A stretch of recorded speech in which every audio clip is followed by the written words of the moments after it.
સુરતના વિવિધ ગામોમાં વરસાદી પાણીની સમસ્યાના કાયમી નિકાલ માટે મહાનગરપાલિકા દ્વારા આગોતરું આયોજન કરવામાં આવ્યું છે। સાણિયા હેમાદ ગામમાં 48.58 કરોડના ખર્ચે વરસાદી ગટર લાઇન નાખવાનું આયોજન કરાયું છે।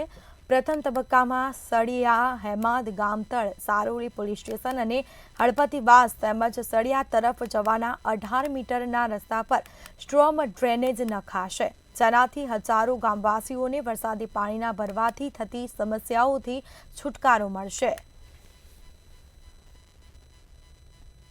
સુરતવાસીઓની તમામ સેવાઓ ઉપલબ્ધ કરવા માટે હંમેશા તત્પર રહે છે।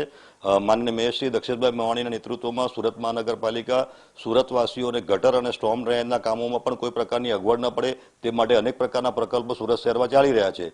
આપણે સૌ જાણીએ છીએ તેમ ગત ચોમાસામાં અને એના અગાઉના ચોમાસામાં પણ સુરતના વરાછા ઝોન એ વિસ્તારની અંદર આવેલા સણિયા, હેમાદ, સારોલી અને કુંભારિયા જેવા ગામોમાં જ્યાં વરસાદી પાણી ભરાવાની સમસ્યા રહેતી હતી ત્યાં સુરત મહાનગરપાલિકા દ્વારા નક્કર આયોજન કરીને આ વરસાદી પાણીનો ભરાવો ન થાય તે માટે સ્ટોર્મ ડ્રેનેજ લાઇન નાખવાનું આયોજન કર્યું છે।